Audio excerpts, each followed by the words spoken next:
fowe suñu bakkan waay waay waay waay dan faju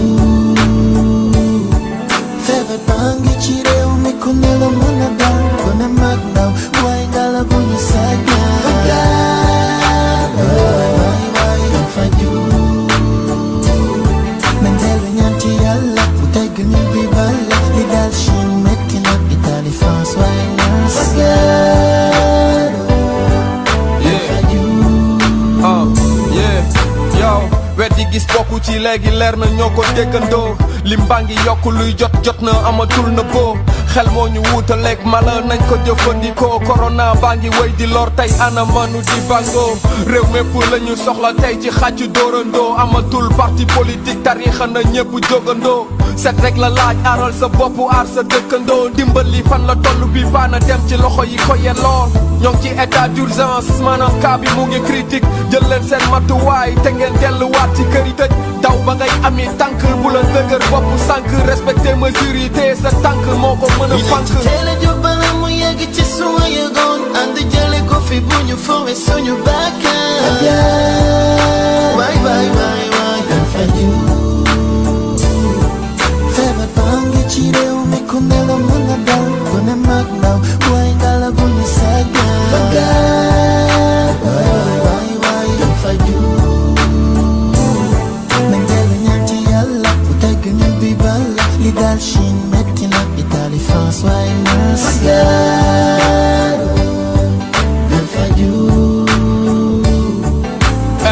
corona ñu fekk ci sunu jàmm daal di ñuy gane mu yéem ñëpp feebar buy wàlle gaaw a law di jaar ci gémmiñ bakkan bët loxo daa war a set toogal sa biir kër bu la kenn seet taxawaalu kat yi la gën a yàq néew yaa ngi gën di bëri fépp takkal sa masque tufli ci mouchoir tey sànni ci mbalit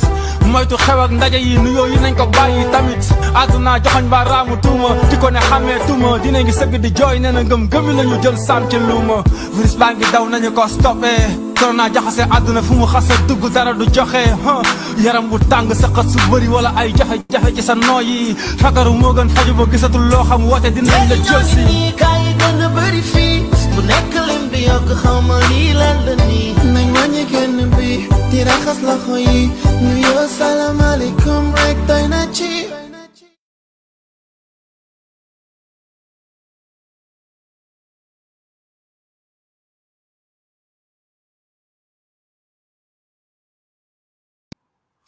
asalaamaaleykum gars yi ñu ngi leen di ziar bu baax a baax ñu ngi nuyu ku nekk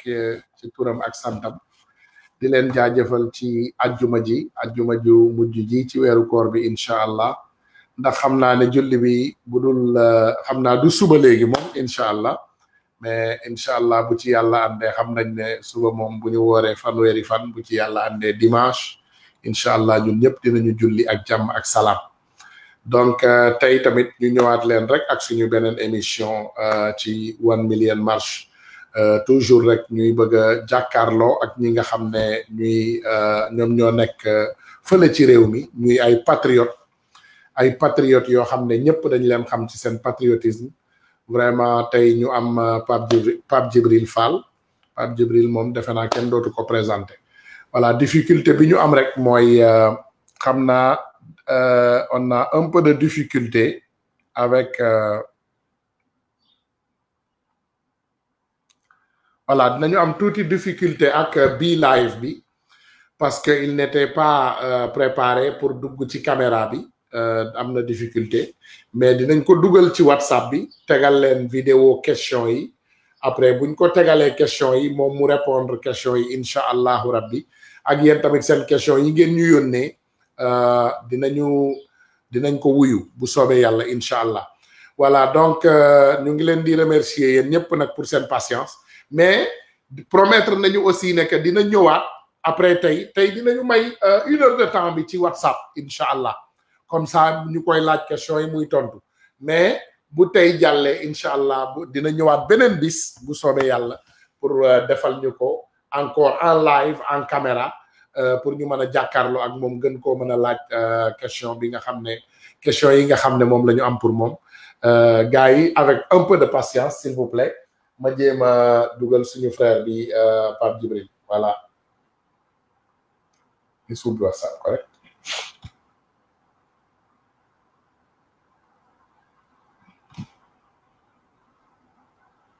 Okay.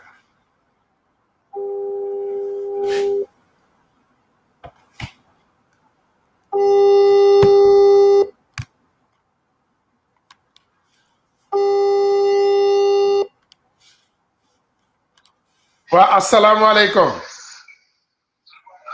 Alaikum salam. Wa kilifa gi ñu ngi lay ziaré bu baaxa baax di la jox sa waccu way. Seydina Ousmane ñoo ngi lay delloo ziar bu baax yow tamit di la jox sa wàccuwaay di baalu ak ñi ñuy teewlu yëpp di jéggalu aussi ci ñàkk jàppandi gi nga xamante ni dispositif technique bi ñàkk na ko jàppandi di baalu ñëpp ak voilà di ñaan yàlla suñu borom waxtaan bi mu def ci mu leer mu def ci leer daal ak barke inshallah jërëjëf voilà donc gars yi ñu ngi leen di présenter suñu frère Pape Djibril Fall defe naa comme niñ koy waxee toujours ñun tamit yàlla dafa def rek xam naa nekkuñu ci réew mi waaye suñu xol yaa nga fa te li ñuy daal di far di def mooy bàyyi xel bu baax a baax liggéey bu rafet bi nga xam ne moom ngeen di def ci réew mi di leen suivre nag di leen déglu saa bu ñu gisee nit ku dëggu nag nit koo xam ne dafa bëgg réew mi di yëngatu ci maanaam dëgg di wax li nga xam ne moom la waa réew mi soxla vraiment ñun tamit dañuy daal di accolé wu ci yow ndax bëgg gën a am xam-xam ci li nga xam ne noonu la ñu bëggee doxalee suñu réew ba suñu réew mi jëm kanam waaw xam naa nag comme niñ ko waxee am nga beneen émission boo war a def ci kanam mais dinañu fexe rek automatiquement ñu ñëw ci questions yi rapidement comme ça incha allah ñu mën a yaatal waxtaan bi ba suñu xarit yi man cee am li ñu soxla voilà ne quitte pas juste une seconde ñu commencer ci questions yi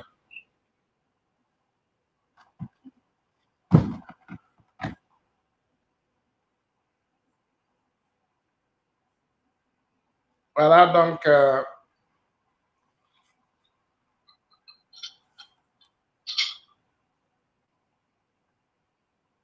pour man heure bii ñu toll du nekk pour ou contre heure bii ñu toll mooy fan la nit ñi toll ci niveau d'exigence pour que ñu comprendre que ne effort individuel rek mooy sauver le collectif effort individuel ak conscience individuelle moom moo mën a sauver le collectif maanaam ci ku nekk la des ci ku nekk la des ci ñun la des ci ñun la des te lu ñu président waxoon lu dul loolu tamit daf ñuy nax waaw ndax mënuñu dem confinement total kenn xalaatu ko kon su boobaa corona bi du rey xiif mooy rey nit ñi te nit ñi sax am na ci ñoo xamante ni dañu inscrire woon totalement en faux maintenant je pense que ne ay débat yu bari am na ci biir waaye pour man fi mu ne nii fi ñu toll mooy daal nañu fexee ba bañ a am soxla hôpital te loolu li ñu koy may mooy ñu sàmmonteeg li nga xamante ni moom mooy les gestes barrières renforcer vigilance bi renforcer niveau d'exigence bi kenn ku ci nekk aussi jàpp na yow yaa mën a sauver keneen encore une fois effort individuel moom mooy sauver le collectif voilà ku nekk rek gën góorgóorlu ndax loolu la réew mi laaj et voilà donc sama sëriñ defe naa loolu dégg nga waxtaan bi ci sa ay waxtaan lañ ko jëlee donc maanaam question bi mooy effort et conscience individuelle bi nga xam ne moom moo war a sauver collectif bi donc loolu lañ la bëgg a laaj d'abord nga gën ñu cee yaatal waaw donc di wax rek ñi nga xamante ni yëpp ñoo nekk ci diaspora bi yëpp ñu leen di delloo nuyoo bu baax di leen ziar di leen massawu tamit ci moment yu métti yi nga xamante ni yàlla suñu borom dogal nañu traversé ko di jaale ñi nga xamante yëpp ñàkk nañ ci ay seeni mbokk di ñaanal bu baax ñi nga xamante ni jamono bi ñoo tëdd ci lalu hôpital yi foofu comme fii ci biir réew mi keroog tamit waxtaan boobu boo xoolee li tax ñu def ko mooy mag ñi dañuy faral di wax ne dinañ toll foo xamante ni mag yedd ko yërëm ko moo ko gën te situation bi amee na doole joo xamante ni dalee na ci sunu kaw noo xamante ni mettre na à nu sunu fay yu bari ba nga xamante ni ku nekkuloon ci niveau d'information sax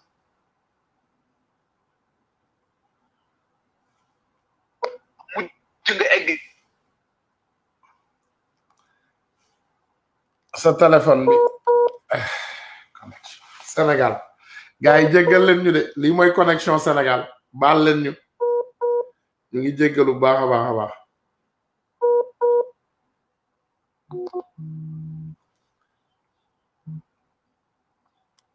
ma ne situation bi dafa exacerbé yi nga xamante ni moom mooy ay crise yu bari yoo xamante ni dañu nekkoon di yeewu wuñ woon daal wala ni ñu waroon a visible wuñ noonu. donc loolu moo taxee.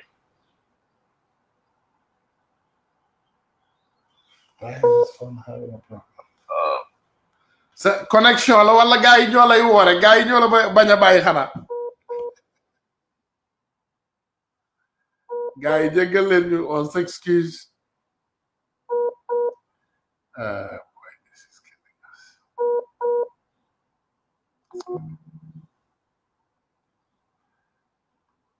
allo.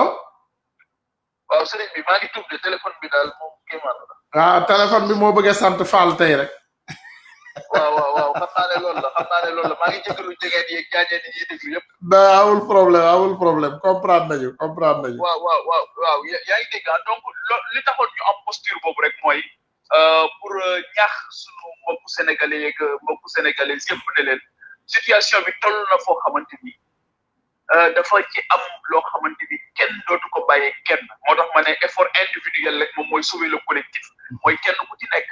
nan ngay góorgóorlu ba hôpital sax doo fa am yoon doo ko soxla waaw ndaxte foofu la ñu toll ndax mesure yëpp gis nga ne mesure la yoo xamante ni dañ ciy dem ba ci yàgg nga dellu si waat réajuster maladie bi mooy maladie boo xamante ni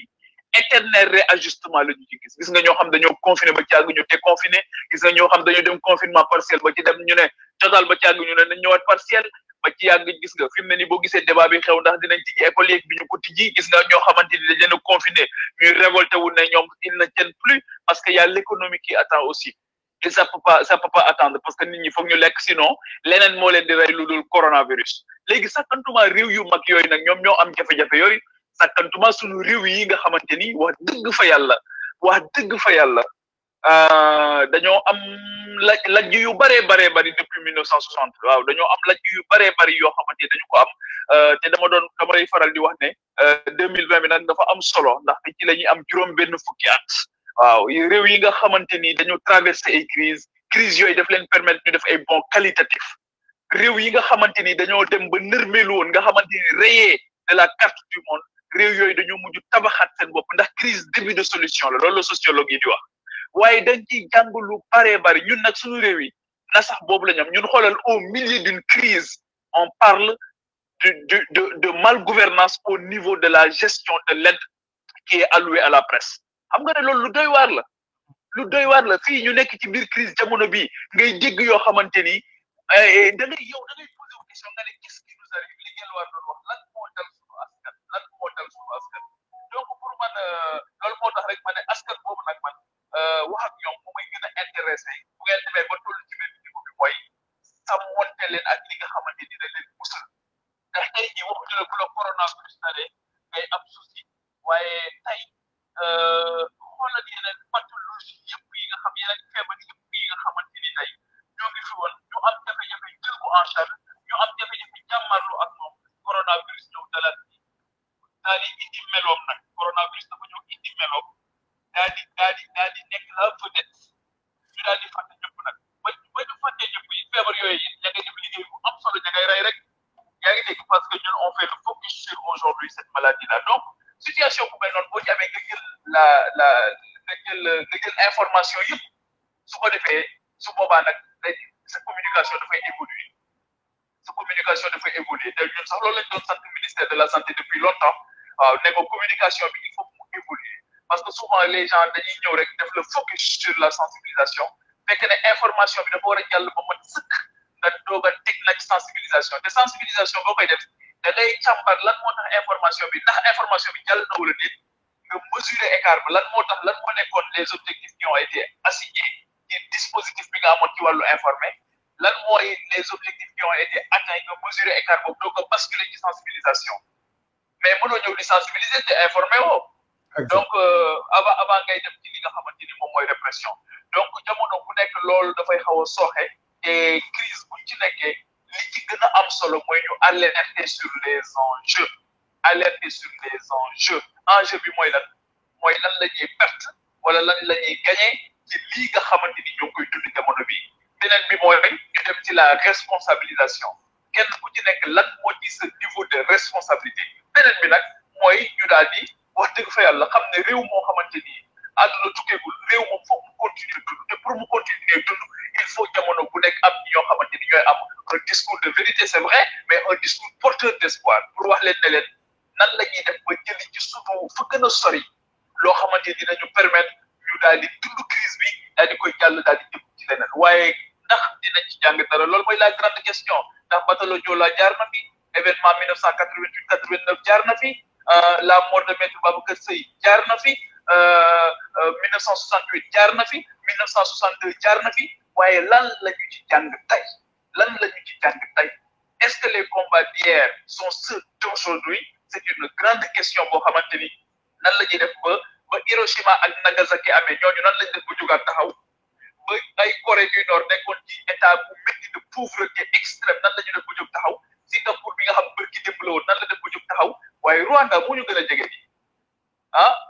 amatul woon état dara taxawatul woon waaye ñoom ba ñu jógee ci seen crise boobu nan la ñu yëkkatikoo ba daal di jóg taxaw fan lañ jëlee doole jooju fan lañ jëlee li ñu bëri dañuy wax un leadership fort moi je parle toujours d'un leadership de qualité un leadership de qualité boo xamante ni la muy dund leadership boobu daf koy inoculer dafay mel ni daf koy wàll askanam daf koy transmettre askanam ba ñëpp comprendre ne mbir mi doo nekkatul yow rek mbir mi ñun ñëpp ñoo ko moom ñun ñëpp ñoo ko gàddu waaye impression bi ñuy am ci suñu réew yi malheureusement mooy jamono bu nekk tu as l'impression que dafa am ñu taxaw di gas am ñu taxaw di suul am ñu taxaw bëgg a doxal am ñu taxaw ne leen yàlla na bu dara dox waaw te loolu baaxul ci pouvoir boo xamante ni ndax ñii fii nekk ci pouvoir bi ñoo nekkoon ci opposition bi ëllëg mais bu fekkee ne boo nekkee ci opposition boo sañoon dara du dox boo nekkee ci pouvoir tamit boo sañoon kenn du wax loo xamante ni dafa safaanoo ak sa bëgg-bëgg ak sa gisin c'est pas possible donc il faut comment faire pour se retrouver autour d'un essentiel d'un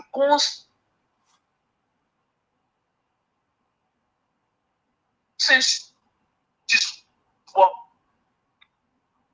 ñu jël en charge li nga xamante ni moom mooy sunuy besoins yi nga xamante ni moom moo ëpp solo je pense que sëñ Ousmane loolu question yu am solo yu interpellé guddi yi ñu toll. jërëjëf Pape Djibril ci question boobu balaa may laajte sax deuxième question bi ma laajte rek benn question boo xam ne dina baax aussi ñu xam ñun kan mooy Pape Djibril Fall dañu bëgg a xam le jeune Pape Djibril Fall parce que man sénégalais la ak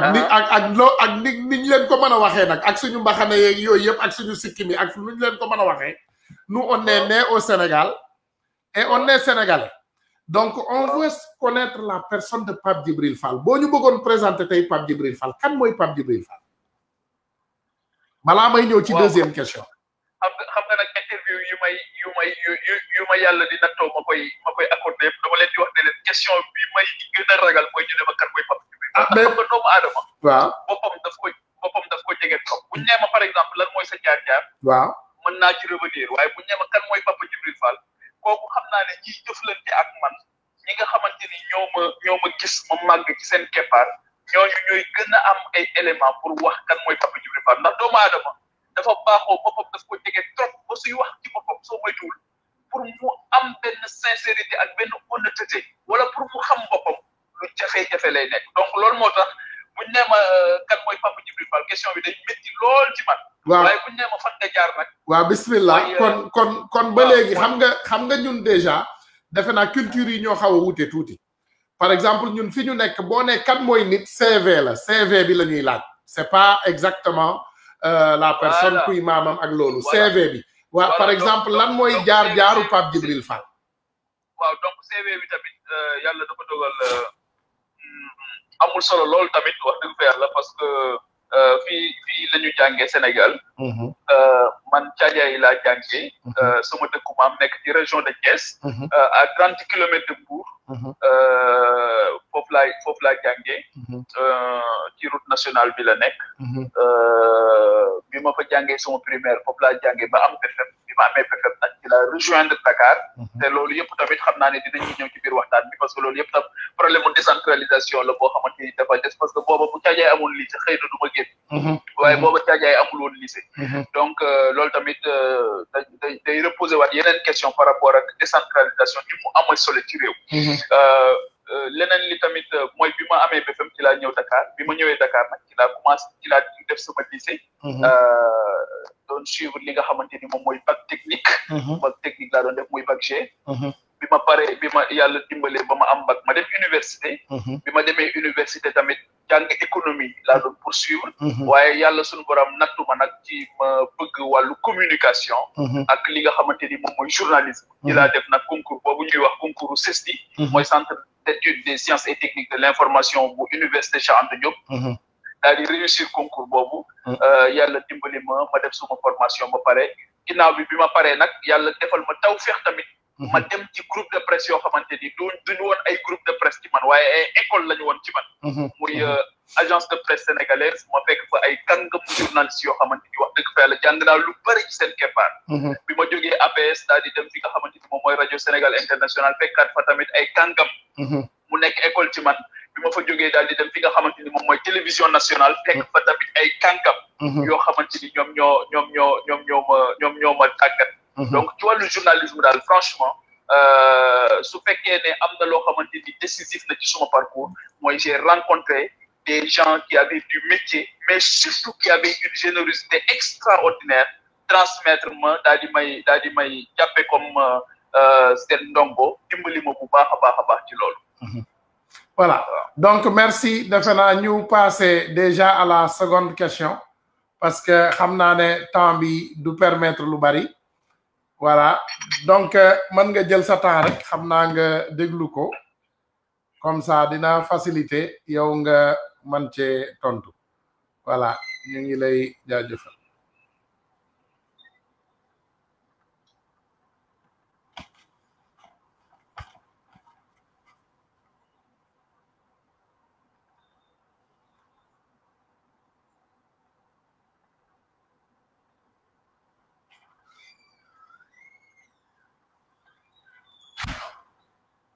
jéggal ñu tuuti rek grand ak comme non yaa ko souci maa ngi teew.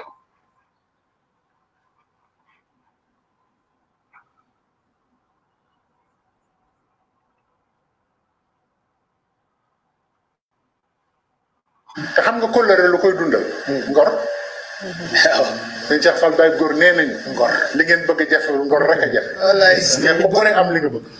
ci yàlla te kóllëre ku gore rek a koy am nag lu jafe ci jamono Cheikh Ibrahima nee na kóllëre laa doon njëkk a jàngal gars yi nañ dox foofu jëkk ci ni nit ñi ñàkki kóllëre fi mu nekk nii ndax voilà dafa important ñu déglu question bi nga ne kóllëre ngor moo koy dundal donc ku gore rek am li nga bëgg donc qu'est-ce que tu veux dire par là ñu ngi lay sànniwaat kàddu yi. waaw loolu tamit toujours dañuy dellu leen ci sens étymologique bi déjà di gërëm Baye Ndiaga Diop boobu nga xamante ni moom tamit ci ñi nga xamante ni dañuy gëstu ci Sénégal ci la bokk rawatina ci mag ñi. moom nag mu am ci benn spécialité mooy surtout ci ki nga xamante ni moom mooy Cheikh Ibrahima Fall. donc mu nekk sens étymologique bi tout le temps ci la ñuy dellu xam nga boo demee jamono bu nekk gars yi contexte bi yenn saa yi mën nañu ko jox beneen charge boo xamante ni nekkul loolu. waaye ngor au sens étymologique du terme boobu lañ doon waxtaane. mooy ay valeurs cardinales yoo xamante ni dina la permettre. yow focus bi nga am. wala li nga waxanteeg nit ñi sa Cheikh Mbacke Gaïndé Fatma dañ ko doon wax dafa am ko mas a wax ne ko dégg naa loo wax def ko mu ne loolu yàlla rek ko mën waaye lu ma narul nag du ma ko wax. waaw mu ne yàlla rek moo mën loolu lu ko xam lu mu wax def ko waaye lu ma narul nag moom du ma ko wax. en tout cas. waaw je pense que ne loolu li tax mu am solo ci contexte bi mooy dañuy gis trop ni nga xamante ni noonu la wax yi di dandoo. waaw nit ki wax dara tey jël engagement tey ginnaaw suba mu bàyyi ko te teg ko ci bakkanam te loolu ñu gis aussi ni nga xamante ni loolu lay yàq ngor aussi mën nañ ko yóbbu ci ñu dénk la nga luubal ko goree ji la ndaxte ña la wóolu ba jox la seen xaalis ba jox la seen kaddu ba jox la seen kóoluteef ñooñu mérité wuñu woon loolu. donc ngor tamit mën nañ ko yóbbu ci kenn ku ci nekk mission bi nga am journaliste bi nga xamante ni dañ ko askan bi daf ko jox benn délégation dañ ko délégué un service public moom nan la fexee ba loolu mu dem négocier ko wala mu dem jaay ngoram. waaw loolu je pense que kenn ku ci nekk soo xëyee da nga war a teewlu ci sa bopp ne man nan laay def ba mën a nekk une meilleure version de moi-même waaw ki ma doonoon démb nan laa mën a def ba mën a nekk une meilleure version de moi-même te loolu li tax mu am solo Ousmane Tounkara mooy que ne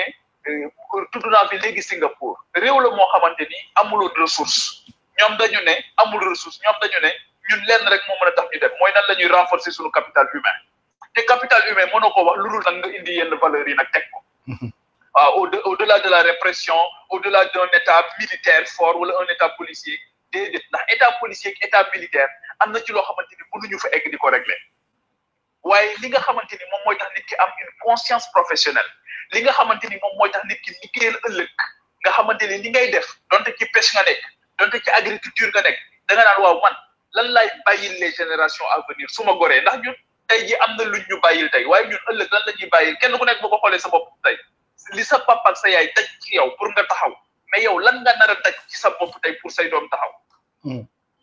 réew tamit noonu la parce que transmission la bu ngeen ñëwee ci seen réew mi foofu xam nga ne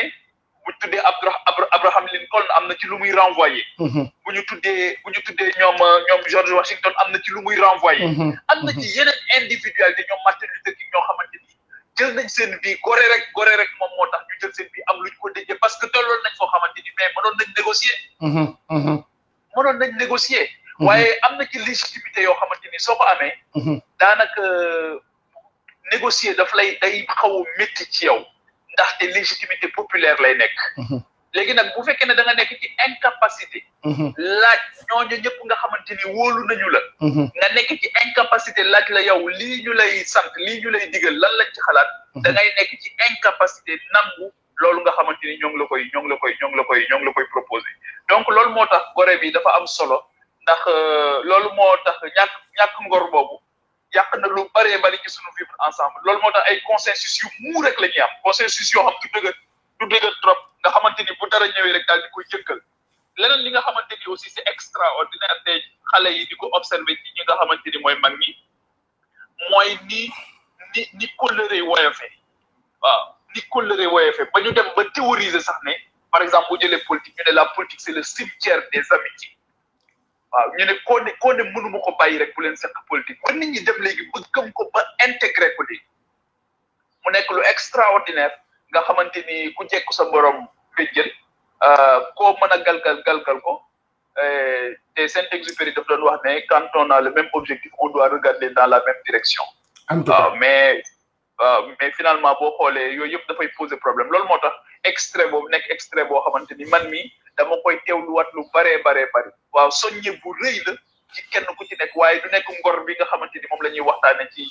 grand place yeeg yooyu waaye ngor au sens vrai du terme te loolu bi mu ko cité Cheikh Ibrahima Fall daal di koy wax mooy parce que ndaje bu njëkk bon pour ne pas faire un peu de kii mais ndaje bu njëkk bi nga xamante ni Cheikh Ibrahima Fall def na ko ak Serigne Touba ci benn destin commun boo xamante ni amee woon nañ ko fa ñu njëkk a daje kenn ku ci nekk dafa wax moroomam li ko fi indi ak fan la ñu jëm ñu daal di waxtaane li nga xamante ni moom moo leen boole waaye wane perspective yi kenn ku ci nekk nag daal di am lu mu fas waaye ba ni nga xamante ni noonu la fi kenn ku ci nekk di génn àdduna saa bu ñu dajee kenn ku ci nekk la mu façon magaca bi fi sëriñ bi nekkatul it Cheikh Ibrahima Fall nekk ci li mu nekk continuer di dimbali njabootam di leen dimbali ci ay addiya di leen dimbali yor kër yu bari yor taalibe yu bari di leen jàppale et je pense que loolu c'est extrêmement important par rapport ak li nga xamante ni loolu la gis nga xamante ni bàyyante yomb na lool léegi te ay intérêt bassement matériel rek moom moo koy indi. Voilà donc merci ci question boobu am na beneen question bu ma bëgg nag ñu laal balaa ñuy ñëw ci li nga xam ne moom mooy suñu ñetteeli question mais dafa am lu important loo xam ne bëgg naa la koo laaj muy dafa am loo wax mu am solo trop mais ma tegal la d'abord vidéo bi comme ça dina faciliter pour yow nga mën cee développer.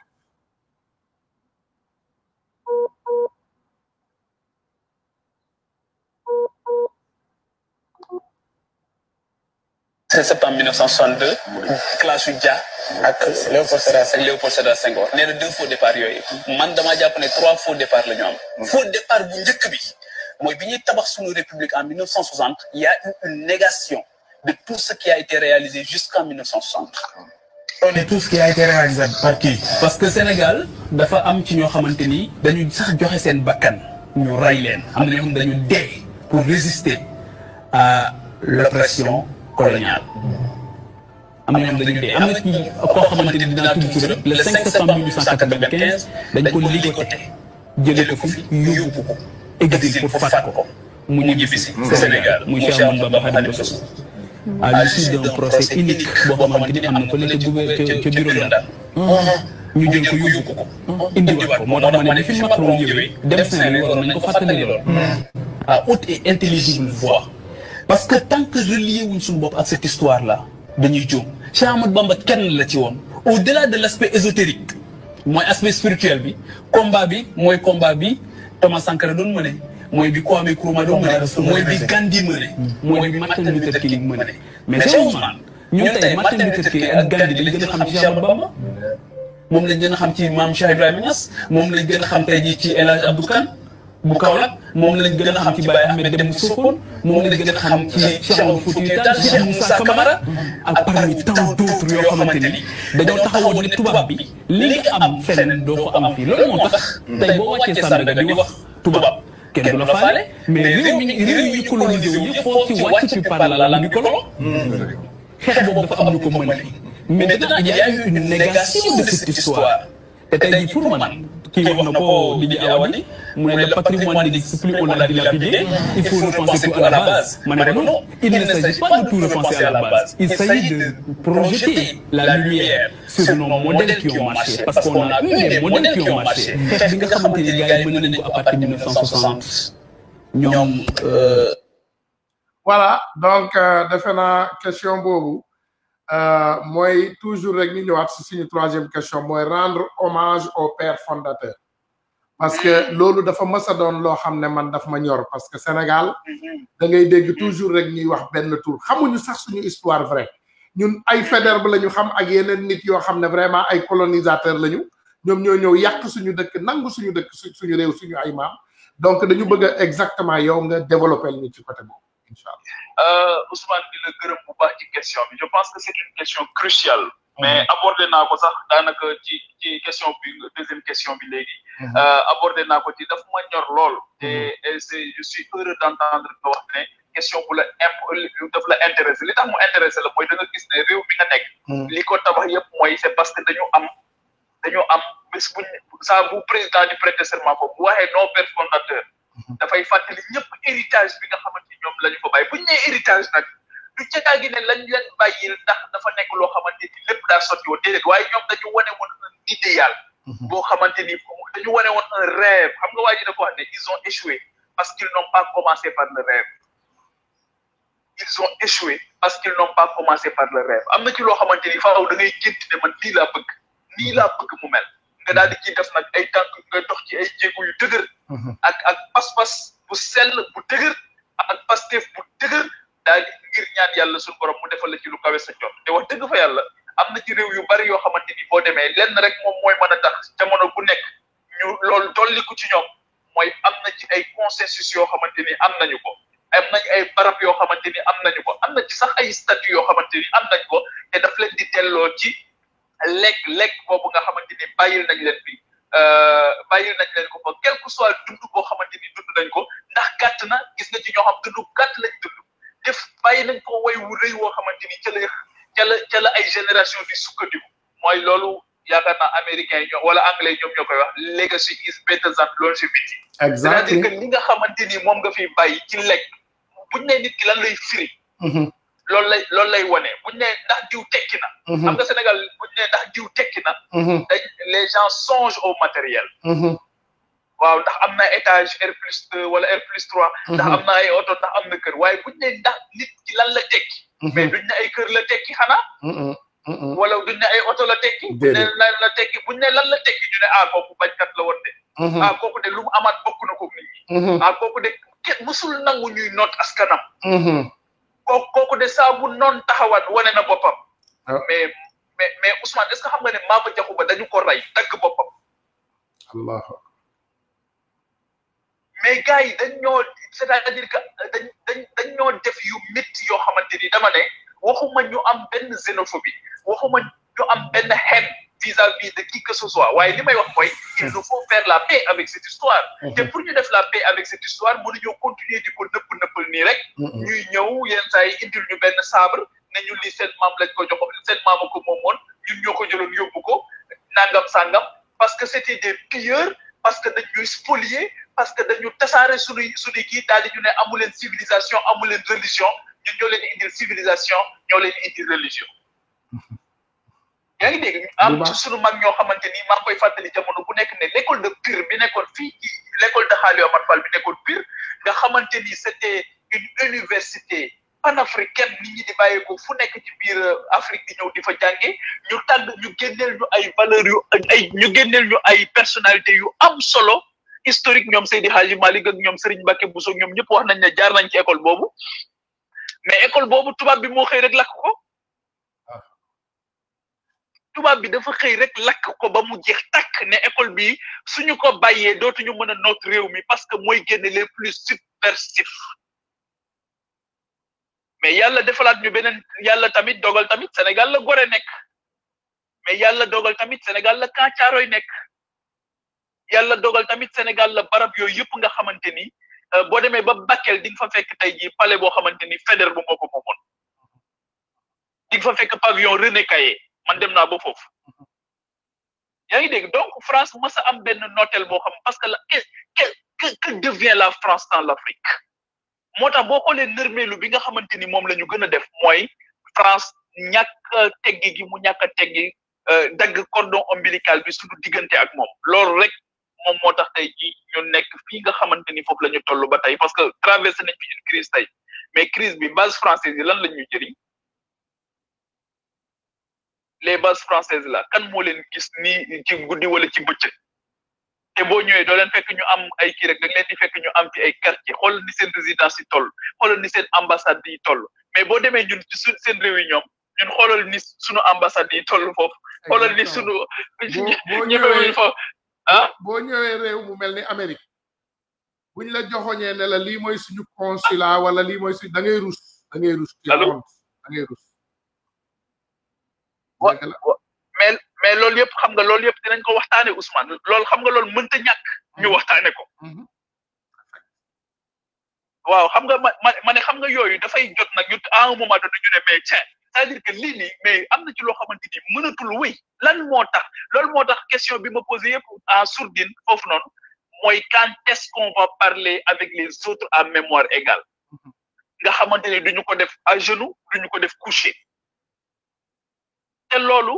fulla rek moom moo la koy jox ak fayda te loolu li tax muy mën a am mooy nga delloo ñooñu nga xamante ni nga delloo njukkal li naan rendre à César ce qui lui appartient nga delloo njukkal ñooñu nga xamante ni mais ñooy suñu histoire parce que la république bi nga xamante ni mooy indépendance bi ñu jox en 1960 mais elle a été pensée elle a été réfléchie ñoom ñoo xool ci ban forme lañ koy def ñoom ñoo xool les meilleurs profils mais daal di leen fii teg nag loolu mooy dëgg à partir de 1960 loolu mooy dëgg bañ ci jógee tamit parce que démocratie boo bañ ci jógee après le fameux discours de la boule bi nga xam Mitterrand defoon na ko daal di wax ne léegi pour que ngeen mën a dem ci am ci aide au développement il faut ngeen dugg dans un processus de démocratisation mais processus de démocratisation boobu moo indi lii xew tey ñaata élection la ñuy def mais les élections débouchent quoi mooy li ma fi waxoon daaw am ñu bëri ñu ci mel ma ne leen man damay laajte rek c'est-à-dire que moi je veux bien qu'on aille vers des élections ñoo ngi def élection tout le temps dañuy gëmloo sax bu ñu tollee ci élection ne bu élection yi gàllee seen lépp baax ba tax nit ñi di ci rayante seen bakkan di ci wat mais élection bu mënta déboucher sur un développement économique et social harmonieux en choisissant les meilleurs parmi nous en compétences et en vertu ñoo xamante ni bëgg nañu réew way bëgg a dee bëgg nañ Sénégal parce que tout le temps damay dégg ñu wax les techniciens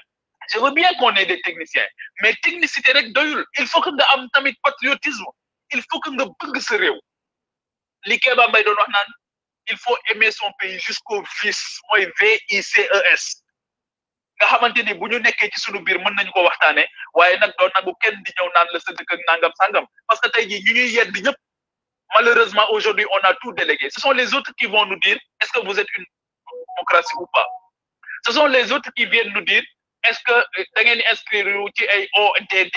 wala mooy objectif de développement durable wala objectif millénaire xawma du développement ñoom ñoo ñu ciy inscrire mais ñoom ñoo ñuy noter aussi ñoom ñoo ñuy wax si vous êtes une économie solvable ou pas et c'est ça qu'il faut refuser moo tax bi crise bi amee dama ne OMS bi nga xamante ni dañu ci adhéré mais nag 60 ans jot na mais nañu évaluer sunu adhésion ci institution internationale yi lan la ñu jëriñ wala dañ koy def rek pour faire chic quoi pour bokk bu fekkee pour bokk rek la li gën a am solo mooy sa réew boole la sa askan boole la sa askan nangul la mais mënoo ñàkk am une reconnaissance ci sa askan nga bëgg une reconnaissance internationale te dafa mel ni nos chefs d'État li ñu gën a soxla mooy une reconnaissance internationale mooy nan ngay def ba ñu dérouler le tapis rouge foo mën di dem nga gis li ñu ciy def nga gis li ñuy fay ci xaalis pour ñu def leen à la une des journaux nga gis li ñuy fay ci xaalis pour que les médias internationaux intéressé wu ci li ngay def nga gis li ngay fay ci xaalis sax ba egg ci yow am na ci déclaration yoo xamante ni sax jàpp nga ne la primeur waroo ko jox sa médias nationaux waaye déclaration yi gën a am solo ci ay canaux internationaux boo ko jox te du léegi nag la xew yàgg na xew Sénégal daanaka loolu mooy sunu histoire lu bari décision yu bari yoo xamante ni daan na am ay médias internationaux ñoom ñooñu ko yëgal waa loolu ba kañ nag lay am loolu mënatul nekk xoolal la décision de Air France bi mu def keroog ba président Macky Sall le maire il était dans tous ses états ci li nga xamante ni loolu lañ ñu wax mais y a rien de plus normal que mu nekk dans tous ces états parce que il faut que ñooñu comprendre définitivement que li woon dafa war a woon ni et que li Emmanuel Macron wax malheureusement bi mu demee Côte d'Ivoire par rapport aux Français ba xam naa dinañ ci dellu si mu ne c'est une certaine jeunesse et une société civile ñoom la dégg seen cri du cœur waa ana les politiques dans ce cas-là ana ñi nga xamante ni ñoom la ñu jox suñu kaddu ana ñi nga xam ñooy dem G7 ak G8 ak G20 il est sur les médias sur les social media de Emmanuel Macron moom social media lay dundee moom xam na les médias okay. mais ba pare c'est un homme de son temps xam nga bi ñu waxee ne Emmanuel Macron ba muy nekk bébé ba tey Paul Biya moo ngi nekk président de la République exact mais c'est incroyable c'est-à-dire que doy na waar dafa am lu bari loo xamante ni jàpp naa ne bu fekkee ne daal bëgg nañu dimbali suñu askan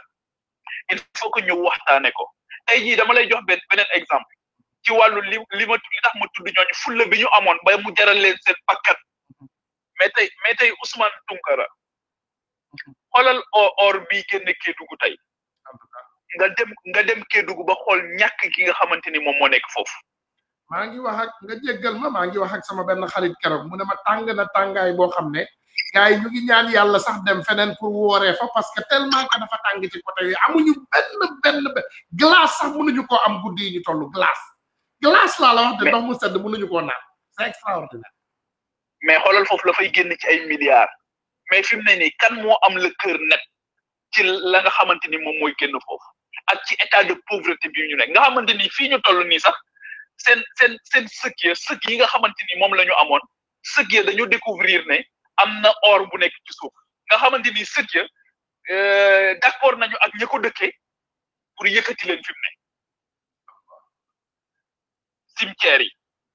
mais c'est-à-dire que moo tax bi gars yi di wax ne ressources yi feeñ na coow li bari ci Sénégal mooy 7e réserve mondiale ci gaz ma ne leen nit dafay xam boppam xam sa bopp nag mooy nga jàng ci sa histoire or amoon na fi ñun tey la ñu am ressource naturelle mais ressource halieutique du ressource naturelle mais xoolal li xew ci secteur de la pêche depuis 1960 xoolal ñiy liggéey ci secteur de la pêche depuis 1960 xoolal ci village des pêcheurs yi nga xamante ni moom la ñu am Sénégal xoolal li xew ci agriculture depuis 1960 xoolal li xew ci élevage depuis 1960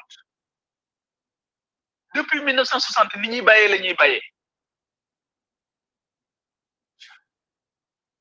nga xam une inégalité des chances bu métti boo xamante ni am na foofu une inégalité des chances nga xamante ni boo demee ci kaw gi tey ay échappés solitaires ñoom ñoo ci am ay échappés solitaires mooy koo xamante ni ba ngay gane àdduna yow tes chances pour nga réussir sont tellement moindres parce que école ba sori na la parce que nañuy jànge métti na Sénégal fii may wax ak yow am na ci ñoo xam ci ay abri provisoire la ñu nekk ah ak ay conditions yu métti am na ci koo xamante benn enseignant boo xamante ni nee na ma keroog il faut que ñu def benn enquête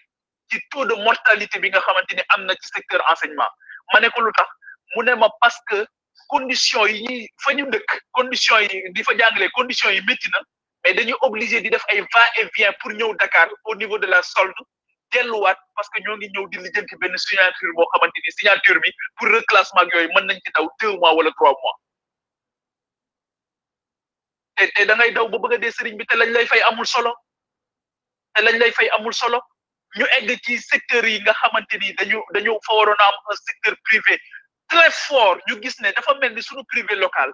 dafa nekk ci benn guerre bu métti avec les autorités tout le temps c'est l'impression que nous avons maintenant moi dama bëgg nag waxtaan bi nga xamante ni war nañ ko am mooy secteur privé bi lan la war a nekk en réalité ak kan mooy secteur privé mais il nous faut aller vers un inventaire parce que daf ci bëri ci suñu secteur privé aussi ay entreprise de droit sénégalais yoo xamante ni ay étranger ñoom ñoo ko moom waaye amee seeni africain seeni sénégalais yoo xamante ni ñoo leen di liggéeyal waaye bés bu ñu defee inventaire bi xool kan moom société yi dinañ gis ne li ci sénégalais yi moom néew na lool te loolu nag bu amul tamit bés bu amul mais pour nga am ci li nga ci bëgg ndaxte loo fi mën di liggéey day delluwaat feneen et question bi ma doon posé léegi par rapport aux ressources dafay poser 2 autres questions nan nga bëgg a résorber le gap du chômage te doo industrialiser quel est le poids or bi suñu or bi fan lañ koy transformer du Sénégal de France mais ci aéroport bi lay jaar am nañ ci ay information de mi ngi France ci seen réserve or yi gis nga or bi nekk Sabadola yépp chaque semaine ñu jël ci benn 500 kilos ñu yóbbu ko France garder ko ci seeni ay réserve loolu kay ñun am nañ ci suñu ay firnde voilà léegi nga gis tey ana phosphate bi nga gis tey gis nga boo demee fii ci Bandia nga xamante ni soriwul apiculture maanaam wàllu wutum lem moo doon activité principale lu soxna ya fa nekk les dames là mais léegi comme am na phosphate bu fa nekk les tirs de mine mais la seule école ba fa nekkoon tir de mine yi toj na ko entreprise bi yoonam nekku ci sax pour mu tabaxaat ko mais yamb mënatu faa am ndax tir de mine yi léegi jigéen ña amatuñ activité léegi ñu toog di xaar yàlla te loolu ñu daan góorgóorlu di ko wut ca lem jooja avec des conditions extrêmement difficiles mais ci lañ doon jël ndeysaan di ci yor seen kër di ci fayal xale yi pour ñu jàngi te amatuñ ko léegi nag loolu bu ñu eggee ci réew moo xam keroog dama am benn waay boo xamante ni daf ma bind message ne ma am lu ma wax daal ma ne ko waaye yow lan nga may reprocher mu ne ma non parce que mënoo tout le temps di wax ne askan bi dañu sonn ma ne ko est ce que mën nga maa reprocher ma wax léegi dimbali leen askan bi est ce que mën nañoo nekk ci réew moo xamante ni dañ naan léegi yéen ñiy wax de bu kenn bàyyeeti xel askan bi bu kenn waxati askan bi amuñu gynécologue bu kenn waxati ne amuñu pédiatre la région de Matam ni mu toll yëpp amul benn pédiatre ñu ne loolu kenn du ko wax te ñun ñi nga xamante ni ñun la yàlla dimbali tey jii ñu nekk Dakar nga xamante ni yow sa doom bu feebaree yow da ngay xëy nga bind sur Facebook nga bind ci WhatsApp ne est-ce que duñ ma proposer benn pédiatre nga xool yow tu es en train de chercher le meilleur pédiatre nga jël toute la région de Matam amul benn pédiatre ñu ne loolu kenn du ko wax mais loolu kenn du ko wax loolu lan moo ci nekk. dara newut lan moo ci nekk. Pape Djibril de musul sax wàcc tali yow toujours dans ton chemin ngay wax dëgg te dëgg yi fi ñu koy teg ci yar ak teggin moo tax ñu naw la donc moo tax yow continuer sa chemin rek ba pare Ousmane loolu yàlla xam na ne loolu ay fait rek la c'est-à-dire que buñ ne région de Matam c'est 3 fois la région de Thiès waaye amul benn pédiatre mais loolu ça doit nous alerter tout le monde loolu sax dimbali autorité la pour ñu xoolaat suñu carte sanitaire pour ñu xoolaat suñu plateau technique moo tax ma wax ne est-ce que am na sens ñuy continuer ay nit di jóge Saint-Louis ak Saint-Louis li mu représenté ak Saint-Louis ni mel di fajoo si Dakar est-ce que amati na sens ñu continuer di seetaan est-ce que duñu am un plan Marshall pour suñu santé est-ce que duñu am un plan Marshall pour suñu est-ce que duñu nekk sax état d'urgence pour def santé rek priorité bu mag a mag est-ce que war nañoo xaarati crise pour nekk état d'urgence réew am na loo xamante ni su ko réglé wul dafa nekk ci état d'urgence permanent parce que tout est urgence donc jarul sax ñu koy décréter waaye dañoo war a def ci nit ñi seen bopp ne situation bi de fii mu toll nii pour ñu bokk ci le concert des nations il nous faut régler un certain nombre de préalables waaye loo xamante ni politique rek lépp lu ñuy def ñoo ngi naan lan moo ciy gain politique bi bu benn ministre naree réussir dans son secteur sax ñu ne ci est-ce que bu réussiree du déboucher sur un problème politique est-ce que bu réussiree dinañu arranger est-ce que bu réussiree sax du bëgg a nekk président de la République est-ce que bu réussiree sax du jël leadership bi au niveau local politiquement voilà les calculs politiques à la petite semaine yi nga xamante ni ñoom ñooy plomber li tax du ñu mën a propulser wu pour dem vers li nga xamante ni moom mooy essentiel. Pourquoi aujourd'hui on n'arrive pas à utiliser nos ressources humaines dans tous les domaines? On a des gens qui sont extrêmement compétents mais aujourd'hui qui ne peuvent pas servir leur pays parce que ni ñuy wute pouvoir di saaga ak xaste ak dóorante mais am na ci ñoo xamante ni mënuñu ko te soxlawuñu loolu te bu fekkee ne loolu mooy maye le pouvoir politique mais dafay compliqué pour ñooñu ñëw en politique parce que bu dee saagante la ak xastante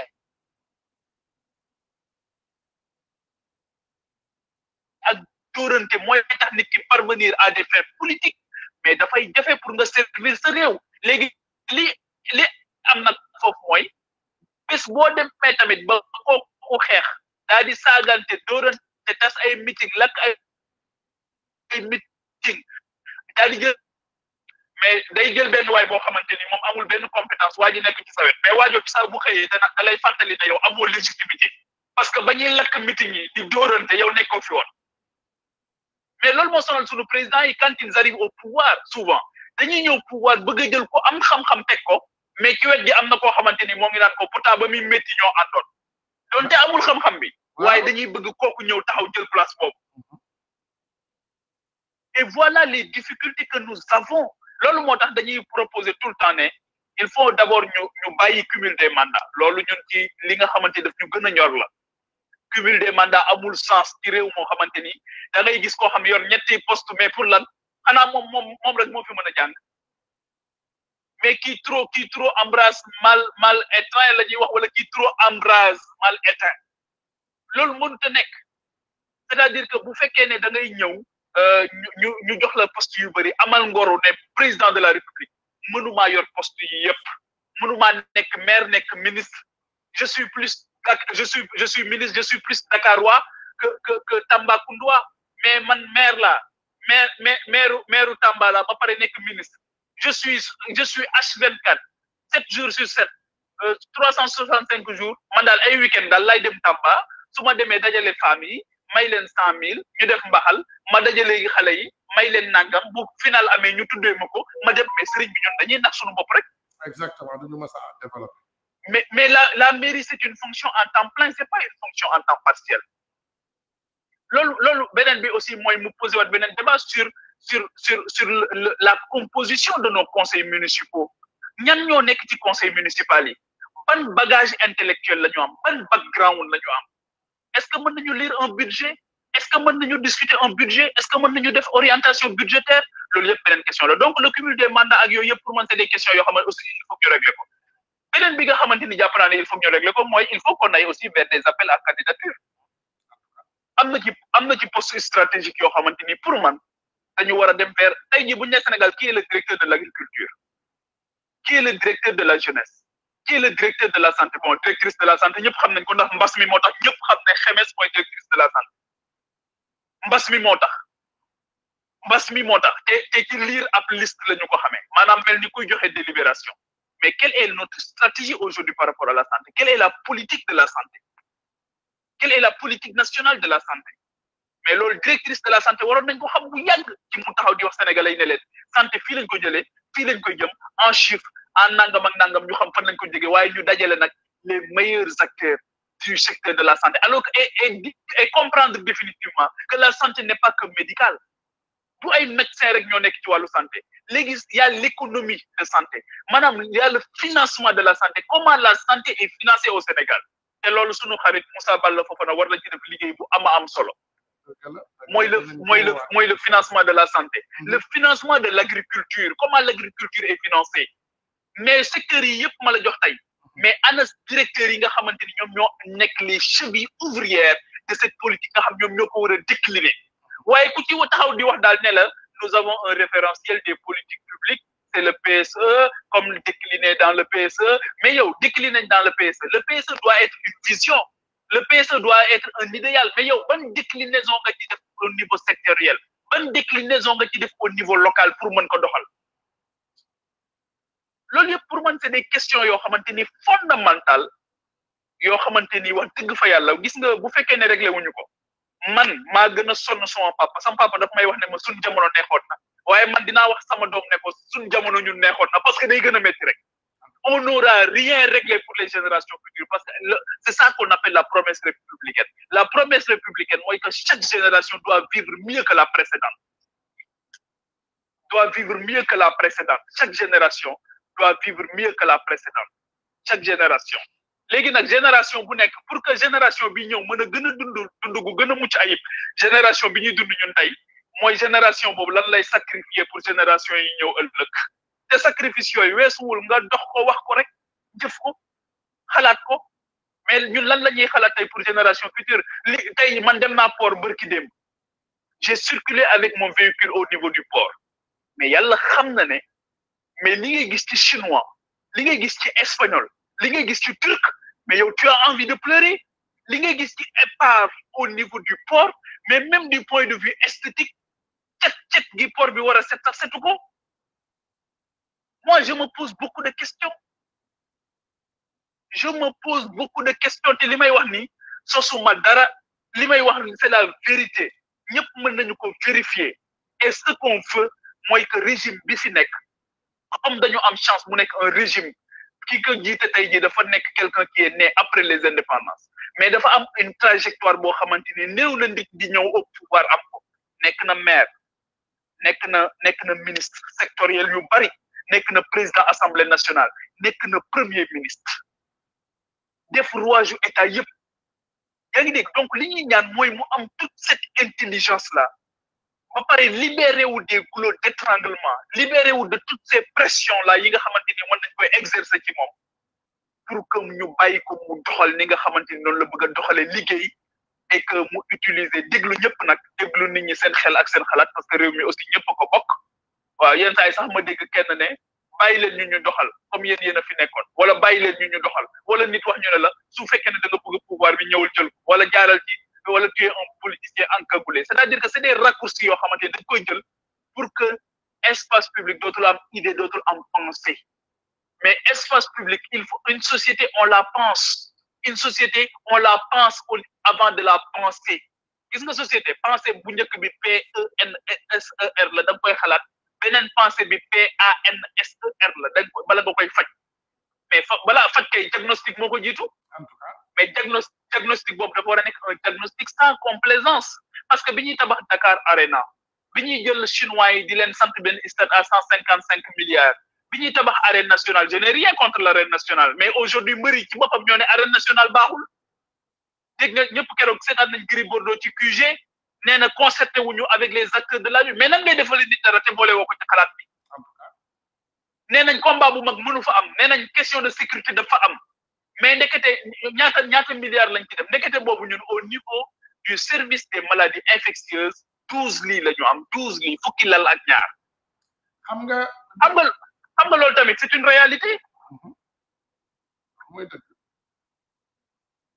mooy dëgg vas-y waaw ma ne xam nga loolu tam c'est une réalité et que ni ko waaj di waxee rek les faits sont têtus la réalité elle est là am na bu ñu waxee ñu ne am na ay jéego yu ñuy def mais may leen je suis d'accord que jéego dafa war a am parce que ki bàyyi lépp ngir yow war ngaa dese tuuti pour sagal ko sëñ Abdoulahat bi Senghor demee di ko tàgg ne ko day bàyyi réew mi daf ko wax ne ko bu la sénégalais yi sante benn de war nga leen a sant fukk ndax ñoom ñoo jëloon seen confiance jox la ko soo jógee di dem ñëpp wàcc tali bi bàyyi la nga dem yow ñëpp parce que jàpp nañ ne soxla ñëpp ngay doxi te ñun kenn ku ci nekk sa soxla lay dox yow ñu mettre la à l'abri du besoin yow ak say mbokk amatu leen benn besoin amatu leen ko en tout cas besoin primaire moom amatu leen ko waaye ñu ne la ñun nag yow mettre nañ la à l'abri du besoin amoo problème mu faju amoo problème mu jàng amoo problème mu nangam waaye ñun fexeel nag ñun yow sa yitte mooy sa liggéey bu gën a mag mooy fexeel ñun ba bu ñu am problème mu benn problème ñun fexeel ba bu ñu am benn problème ah yaa ngi dégg. bu baax a baax nan ngay mën a régler suñu besoin primaire yooyu et pour man besoin primaire yooyu foofu la ñu toll tey te mbas mi wane na ko mbas mi wane na suñuy besoin primaire ndax mbas mi am na réew yoo xamante ni ba mu fa dalee dañ ne ñun nan la ñuy fexee ba am une disponibilité de l'internet pour mën a def télétravail nan la ñuy mën a amee disponibilité pour nangam ñun bi mbir mi xewee gars yi dañ ne mais ana ceeb bi bu ñu defee nangam ñu ne kon corona dootul rey xiif mooy rey am ñoo xamante ni ñu ne mënuñu xëy toog suñu kër ñu am problème pour distribuer ñu am ndekete ñun amuñu sax yoon yoo xamante ni mën nañ fa jaar pour lépp loo xamante ni bëgg nañ ko jox askan wi ñu jox ko askan bi coow li ne kur ba fii may wax ak yow coow laa ngi ni kur mais loolu yëpp pour man ay problème la parce que aussi une solidarité doo xëy rek tey def ko une solidarité aussi il faut qu'elle soit organisée il faut qu'elle soit pensée te loolu dafa am ci li nga tudde léegi les pères fondateurs dafa am père fondateur boo demee France par exemple le fameux appel de l'abbé Pierre du 1er février 1954 mais dafa am solo lool mais boobu la ñu am une idée de la solidarité avec son mouvement Emmaüs mais keroog ba mu jëlee def appel radiophonique am boobu wax nit ñi ne France mënatul continuer ñu nekk ci suñu confort doué di bàyyi ay nit ñuy dee ndax gel bi ndax kii bi di leen rey mais keroog lañ ne tiens il faut qu'on organise une solidarité mu def ko le combat de toute une vie mais ñun ana suñuy abbé Pierre ana suñuy mère Teresa ana suñu kilifa yu mag yooyu nga xamante ni tey dañu war a taxaw parce que on leur a demandé de se taire dans un silence parce que jàpp nañ ne république ñun ni ko France amee lañ ko war a amee mooy ku bokkul daal ci pouvoir temporel bi ni ñu ko tëggee yow waroo dindi mais c'est pas possible réew da nga koy nas en tenant en compte des réalités socioculturelles kenn ku ci nekk nga xam lan mooy rôle am kenn ku ci nekk nga xam lan mooy périmètre am waaye kenn ku ci nekk sa rôle ak sa périmètre da nga ko war a mettre au service exclusif de l'intérêt général li rey suñu askan mooy lu ma ciy am lu jóg ñu ne lu ma ciy am lu jóg rek ñu ne lu ma ciy am boo demee tey jii ñi nga xam ñoo am ndombo tànk dëkk ya ñu dëkk mais la ñu fa tabax dañu tabax tiim ñëpp ay leen lii de décence mayewu ko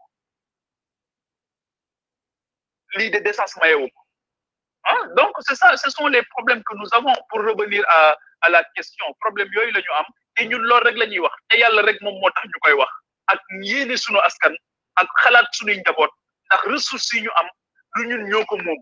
ressources yi ñu am pour génération yi ñëw la waaye lan lañ leen di bàyyil xoolal suñu géej gi ni ñu ko def tey chinois yi ñuy wax nii mais ñoom sànke la ñuy pêcher sànke la ñuy nappe du ñu bàyyi dara fu ñu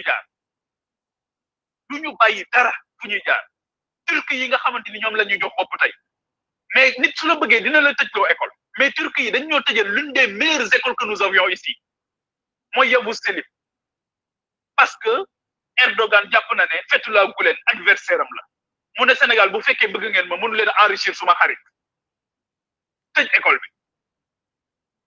et bi ñuy tëj école bi sax lu am solo daf ci xew nekkete la plupart de nos ministres seen doom yi foofu lañ nekkoon y compris le ministre de l'éducation nationale donc loolu tamit dafa am solo mooy yow école bi ñu la wax ne la doxal ko yow wóoluwoo école boobu ba sa doom jàngee wu ci donc loolu aussi il faut qu'on en parle il faut que nit ñi secteurs yi ñu leen jox mais ñoom ñu koy jëfandikoo bés bu ñu tàmbalee di jëfandikoo secteurs yi ñu leen dénk rek léegi secteurs yi dem parce que dañuy xam la réalité de ces différents secteurs du nekk réalité boo xam daf leen di sori du nekk réalité boo xamante ni conseil technique yi dañuy toog di ko bind rek avec un jargon technique mais dafa nekk loo xamante ni dañ koy dund avec ñun au quotidien pour comprendre un peu ce qui se passe donc voilà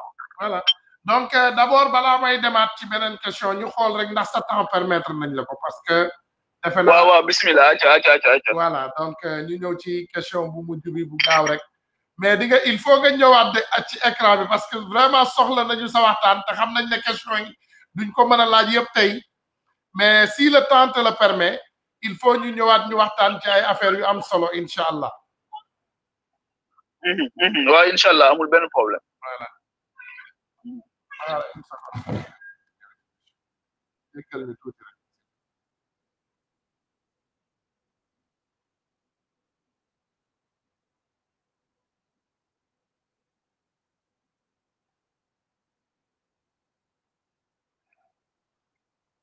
parce que comme sóoraale wuñu ko woon nii donc en dernier lieu dañu ñëwoon rek jéem a def dara lu gaaw pour mën a yeggali waxtaan. Voilà. Il faut savoir que l'adversaire vous tue intellectuellement. Il vous tue moralement avant de vous tuer physiquement. Mais c'est de cette manière que l'on a supprimé des groupes entiers. On vous nie en tant qu'être moral. On vous nie en tant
Go back to the thing quickly.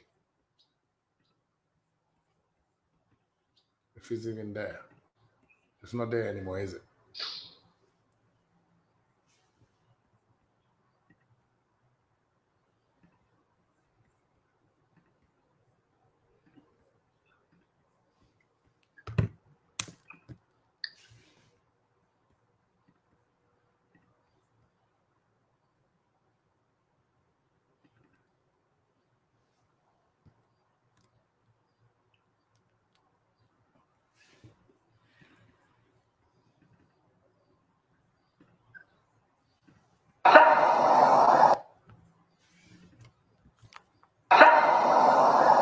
savoir que l'adversaire vous tue intellectuellement. Il vous tue moralement avant de vous tuer physiquement. Mais c'est de cette manière que l'on a supprimé des groupes entiers. Voilà, on est là. On vous nie en tant qu'être moral. On vous nie en tant qu'être culturel. On ferme les yeux, on ne voit pas les évidences. On compte sur votre complexe, sur votre aliénation, sur le conditionnement, les réflexes. Voilà, donc Pape, boobu mooy suñu question bu mujj. Vraiment, il faut savoir que l'adversaire vous tue intellectuellement et il vous tue moralement avant de vous tuer physiquement. Donc ñu bëgg a laaj rek ci loolu pour nga yaatal ci. waaw di wax rek déjà di sant yàlla bu baax ci turu Cheikh Anta aussi lim fi nar a jóg parce que Cheikh Anta aussi léppam Afrique la ko jox léppam Sénégal la ko jox xeex na ba bëgg a dee lu ne daj na ko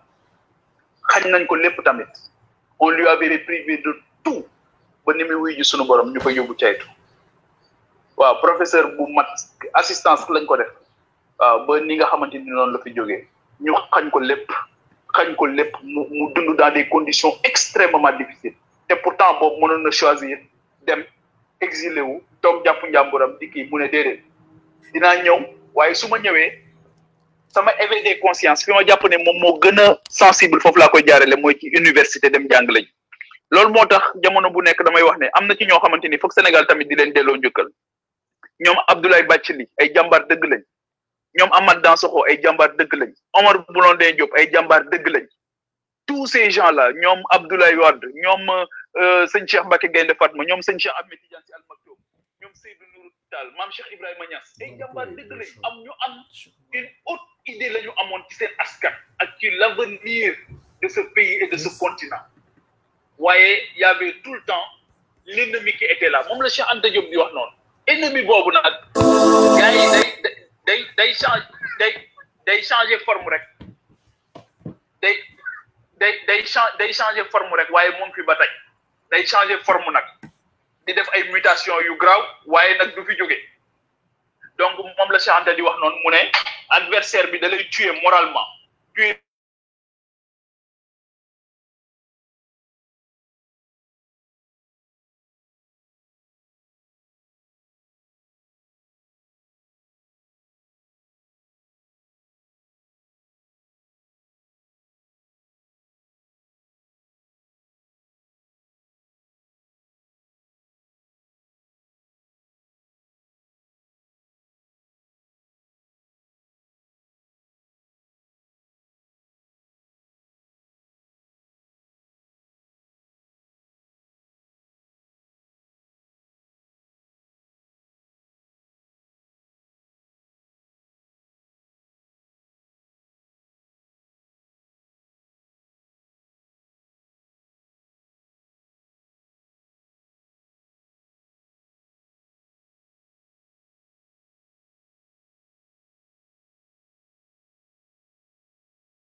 nag moo tax jóg taxaw tamit dafa jot sëkk pour que ñu xool nan la ñuy def ba cette jeune génération là bañ a màgg ak loolu nga xamante ni dafa nekk les stigmates de la colonisation bi nga xamante ni dafa nekk une empreinte dafa mën a nekk une empreinte marqué ay génération yoo xamante ni pour mu daj dafay jafe te Cheikh Anta li mu wax ci conférence boobu mooy question yi ngeen ma laaj yëpp question bu fondamentale bi mooy quand est-ce que les blancs vont nous reconnaître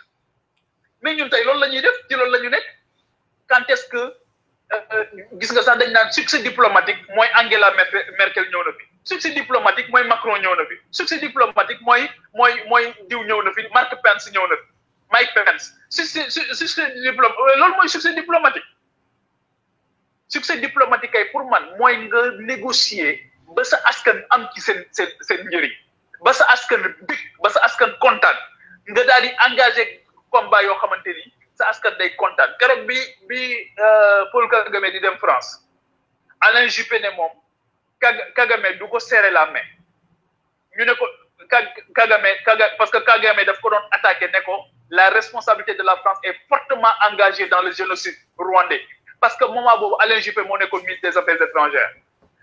Kagame tontu ko ne ko man doo sama interlocuteur sa kilifa mooy suma interlocuteur mooy le président Nicolas Sarkozy ba pare ñëw France alors que ñoom ñoo amee woon Rwanda mais keroog Kagame bi mu ñëwee France dégg na français de mais day wax anglais ñu ko koy firil ci France mais fulla mooy jaay Dakar maa ngi seetaan ay kasetu Assane 2 dans les années 80-90 ci antenne 2 en France ci la Assane 2 commencé di poser la question de la langue dem naa ci dëkk bu nekk Ifrane ci Maroc 400 kilomètres de Casablanca boo demee di nga fa fekk Al Ahwayn University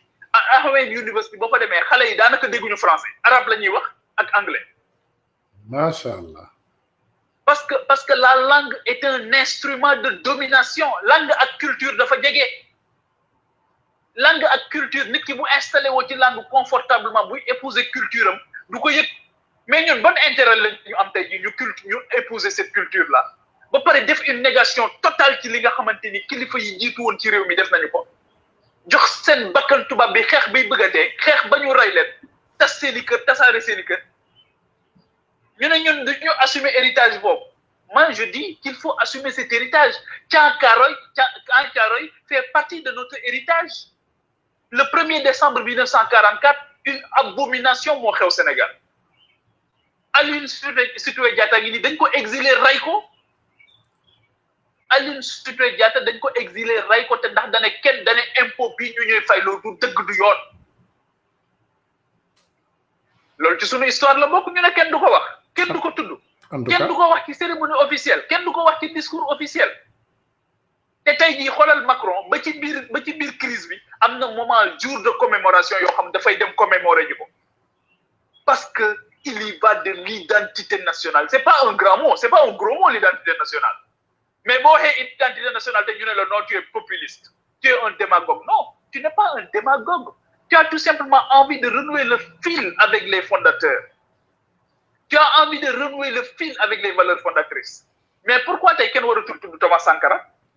ku tudd Thomas Sankara ñu ne la tu es un révolutionnaire te bëgg askanam rek la def ba dee pourquoi tey waratuñ tudd Patrice Lumumba te bëgg askanam rek la def ba dee pourquoi tey waruñu tudd Cheikh Ahmadou Bamba keroog biñ koy yóbbu dafa wax ne dinañ ma yóbbu parce que je suis un éveilleur de conscience dinañ ma yóbbu parce que damay résister à l'assimilation orientale mooy bëgguma nekk naar bëgguma nekk tubaab dama bëgg a assumer suma africanité dama bëgg l'islam bi dama koy tropicaliser lu baax li ñu amee woon ñu jël ko boole ko ak li nga xamante ni moom la ñu l'islam indil ndax yonent bi sax dafa wax ne damaa ñëw ngir mottali jikko yu rafet dama ñëw pour mottali jikko yu rafet yi kon kay fekkoon na fi un existant en tout cas mooy les valeurs universelles yi nga xamante ni ñëpp ko bokk moo tax question yooyu foog ñu poser ko ci sunu réew quelle est la place de la femme dans nos sociétés comment les femmes sont utilisées en politique dans nos pays ne xoolal ni ñu leen utiliser ci politique mais xoolal bu ñu leen di jëlee pouvoir ni ñu leen di toroxale xoolal kabal bi nga xamante ni moom mooy dal ci seen kaw yenn saa yi sax ñu egg ci ñoom physiquement di leen caricaturer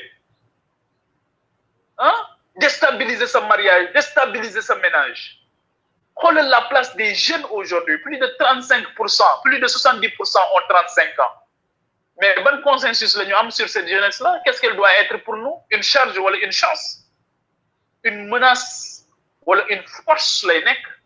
est-ce que am nañ ci consensus wala may bëgg a dee rek ñu naan jeunes yi liggéey jeunes yi may leen jeunes yi da ngeen foog ne jeunes yëpp liggéey mooy seen problème am na jeunes yoo xam am nañ liggéey mais am nañ yeneen problème yi ñu am mooy bëgg nañ tamit ñu dimbali leen ci seen citoyenneté bëgg nañ ñu dimbali leen ci seen civisme bëgg nañ ñu dimbali leen ci ñu xam ñoom ñooy kan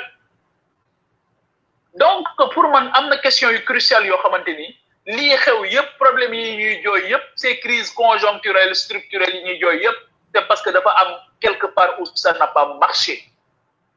te loolu mooy lu jóg rek ñun yëngal suñu vivre ensemble temps yii rek ay émission rek ci télé bi émission rek mooy yëngal suñu vivre ensemble ay émission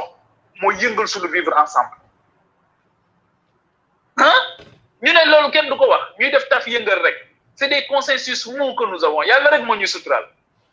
yàlla rek moo ñuy suturaal wallahi lancé yàlla rek moo ñuy suturaal. En tout cas comme ni ma la koy waxee temps bi doyul parce que xam nga ne yow sa waxtaan bi am na solo gaa yaa ngi kaas rek gaa yi kontaan nañu mais ñu ngi kaas xam naa ne temps bi li mu gàtt moo tax mais vraiment dinañu ñaanaat vraiment nga ñëw parce que tu as été pertinent dans tes réponses te dañuy ñaan yàlla rek mu sàmmal ñu la ndax Sénégal de suul gor mooy dëkk buy suul gor la defe naa moom laa dégg suñu frère Pape Alé Niang mu koy far di wax mu ne ñun suñu dëkk dafa mën a suul gor voilà donc je pense que yàlla bu la yàlla boole ci gor yooyu ñu suul parce que tu es une personne qui est vraiment respectable adduna bi bëgg nañ la sénégalais yi ñun ñëpp dañ la naw ban conseil nga am ñaari question yu gàtt rek benn bi loo xalaat déjà ci écho bi dinañ ci ñëwaat beneen jour mais lan nga xalaat ci écho bi ñu bëgg a indilaat muy la même forme du franc CFA rek xanaa bu ñuy gën a dévaluer beneen question bu mujj bi ban conseil nga am pour jeunes yi parce que dafa am suñu frère bu ko laaj mu ne qu'est-ce que tu nous fais mu ne qu'est-ce qu'il nous faut pour faire contrairement ban question nga am ban conseil nga am pour jeunes yi dernière question. waaw d'abord par rapport à l'écho xam naa ne inchallah d'abord c'est une question monétaire technique. Exactement. Mais damay wax gars yi ne leen elle n'est pas que technique elle n'est pas que monétaire elle est aussi symbolique. Parce que nit mënul jël sa xaalis yor say réserve yor say réserve ba pare mel ni moom moo la moom conseil des ministres ñu xool la déclaration de Sibeth Ndiaye la boo ko xoolee elle est chaotique même dafa def sax benn lapsus boo xamante ni waroon nañ ko commenter mooy dafay wax ne nos pays la wax balaa mu naan nos partenaires nos pays la njëkk a wax balaa mu naan nos partenaires waaw une réforme engagée avec nos pays la njëkk a wax avant mu naan nos c'est un lapsus révélateur très révélateur parce que en réalité c'est leur pays bu ñu jëloon c'est Afrique francophone bu France jëlee lim fi am yaakaar naa ne li fi des du bari de waaw yaakaar naa ne surtout du point de vue des services ak affaires yooyu li fi des du bari de donc la question de l'écho pour man elle est technique et elle est symbolique te boo xoolee processus yëpp la France a encore dafa amaat ndam ci Afrique parce que ba CEDEAO di wàcc nan la ñuy def ba am benn ay réforme yu am solo Ghana am ci taxawaay bu am solo Nigéria am ci mooy taxawaay bi amoon le 19 juin fële ci Abuja nga xamante ni réflexion bu am solo mais France daf leen court-circuité daal di ñëw indi Ouattara ñu daal di taxaw daal di def lu leen neex exclure Ghana ak ñi nga xamante ni ñoom ñooy Nigéria mooy les deux grandes économies ci Afrique de l'Ouest yaa ngi dégg bu baax a baax ñu ngi lay déglu waaw donc tey jii pour man bonnet blanc la honnêtement c'est-à-dire que on attend de voir mais li ñu war a def dëgg amagul mooy tey jii réflexion bi sax war nañu yóbbu ci est-ce que waruñu am une monnaie nationale mais Mauritanie am na une monnaie nationale Gambie sax am na une monnaie nationale Gambie am ci découverte yëpp li ñu am ci nangam yëpp mais allons vers des monnaies nationales fortes avant ñuy dem vers une fédération boo xamante ni une fédération boo xamante ni dafay jël en charge l'aspect politique et l'aspect économique mais pourquoi mënuñu dem vers une monnaie nationale parce que France moo ko nanguwul lan moo tax tey jii mënuñu ñu bàyyi ñu dugal anglais une bonne dose ci wàllu anglais ci li nga xamante ni moom mooy si sunu wàllu jàng mais bu ñu demee ba di discuter la loi sur la modernisation des daara ñu koy discuter au niveau de l'ambassade de France mais problème am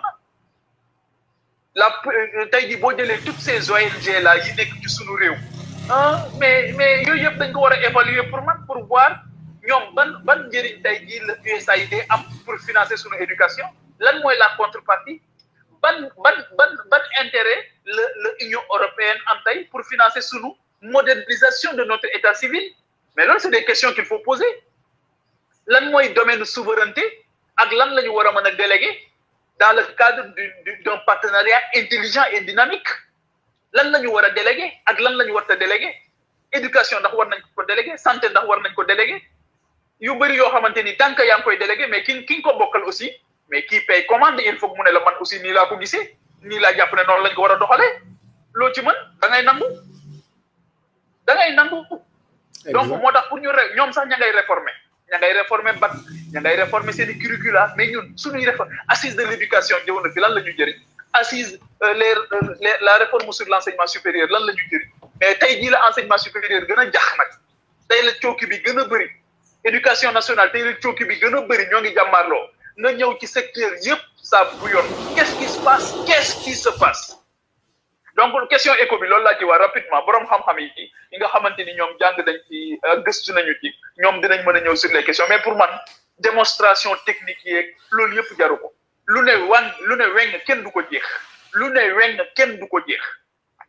lu ne weng kenn du ko jeex réforme yi lan lay jëriñ suma mbokk ba nekk caajaay français fa bi lan éco bi ban njëriñ lay indil sama mbokk ba nekk caajaay ban njëriñ lay amal sama mbokk ba nekk Fongoli bi ban njëriñ lay amal suma mbokk ba nga xamante ni moom moo nekk fële ca Goudomp wala ca Kolda wala feneen ndax dina ko dimbali ci mieux vivre am loolu mooy question incidence ban lay am ci seen quotidien waaw loolu buñ ñu ko waxee ba pare rek man dinaa leen wax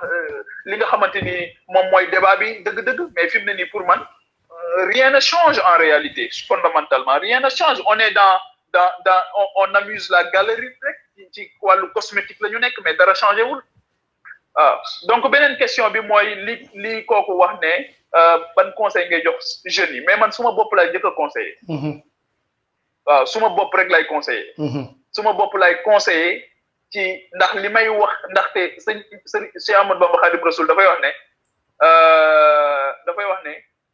say ayibu bopp na la doy mu ne am ay ayib sax moo tax ngay tudd ayibi jàmbur te bala nga ne naam nekk fa man li may digal suma bopp tey mooy jéem a sàmmonte ak benn taxawaay bi benn posture bi benn attitude bi mais mooy ñaan yàlla tamit mu sutural la ci nga dolleeku xam-xam mais nga xam-xam boo xamante ni aussi du xam-xam boo xamante ni da nga koy jëriñoo ci ay intérêt personnel waaw nga xamante ni yow looy dolliku rek da nga naan nan lay jëriñoo suma askan waaw Serigne Saliou Mbacké daf doon wax ne yàlla amul benn tool boo koy xëyal bu dul jaamam ñi waaw Cheikh Ibrahima Fall aussi li mu gën a jàngale mooy effort intense individuel au service du collectif mooy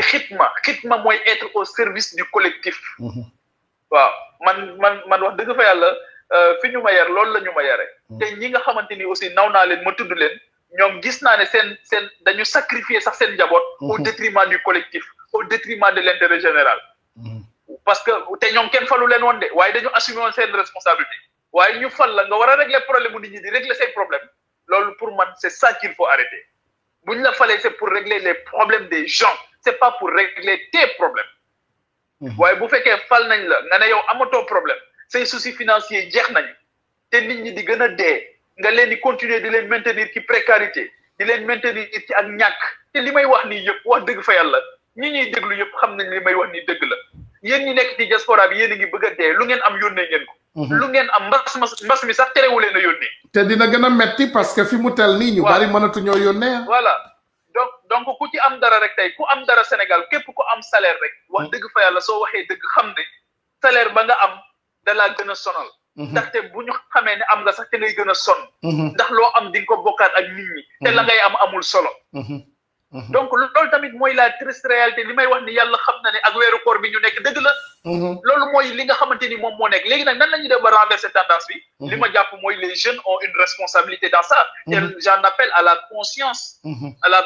citoyenne des jeunes parce que du ma wax sax conscience républicaine mais à la conscience citoyenne parce que suñu république bi aussi il faut que ñu joxaat ko beneen contenu bu gën a am solo waaw parce que tey jii bu ñu nee séparation des pouvoirs ñu gis keroog ci rapatriement corps yi ñu gis li xew entre cour suprême ak l'exécutif on se pose encore des questions ah donc yooyu bëri na ay débat yoo xamante ni coronavirus indi na ko mais que coronavirus nan la ñuy transformer cette menace bi nga xamante ni am na en opportunité ba jàng ci loolu de pour man mooy la grande question Ousmane di la gërëm bu baax di la sant merci jërëjëf Pape parce que xam nañ ne temps bi xat na ak sénégalais yi doon ñu déglu yëpp di leen baalu ak parce que chance bi ma am mooy damay intervenir tombé koor gi di jeex dëgg la donc di leen gërëm bu baax di leen sant bu baax di sàkku ci ñoom ñaan tamit kenn ku ci nekk di sàkku ci yow ñaan inshallah di wax ne nañu gën a yéenante jàmm nañu gën a sàmmante suñu diggante yi nañu gën a sàmmante kóllëre yi nañu gën a dimbalante ci xel waaw gën a dimbalante ci xam-xam gën a dimbalante ci lépp li nga xamante ni rek xam ne yàlla boole nañu te mënatuñoo taxalikoo donc on est obligé de cheminer ensemble mais nañu xool lan moo nekk suñu kanam nañu xool lan ci autour de quoi la ñuy am consensus nañuy xool li ñu boole ci li nga xamante ni moom moo ñuy xàjjale parce que ce qui nous unit est beaucoup plus fort que ce qui peut nous diviser yàlla rek moo dogal kenn tànnul tey jii fi nga bokk tey yàlla rek moo tànn boole ñu bokk nekk Sénégal boole ñu nekk africain mais notre situation est très difficile nañu xool nan la ñuy def ba relever ko di baalu ñëpp ak di leen gërëm bu baax di leen sant encore une fois di xeebuma benn allahuma maa ngi sàkku ci ñëpp ñu ñaanal ma bu baax jërëjëf merci à toi merci vraiment jërëjëf pour ce temps merci jërëjëf voilà gars yi defe naa kooku suñu frère Pape Djibril Fall la woon ñun ñëpp ñoo ko déggandoo dina ñëwaat nag incha allahu rabbi ci fan yi di ñëw dinañ ko indiwaat différent d'aujourd'hui dinañu am partout te dinañ ko dugal ci biir émission bi pour ñëpp ñu ko bëgg a dégg en live ñu dégg ko te dañu amoon quelques problèmes techniques ci seen côté ñoom donc moo taxoon mënuñu koo dugal vraiment ñu ngi leen di remercier yéen ñëpp nag tamit dina rek ñu bàyyi xel parce que defe naa li ñuy wax la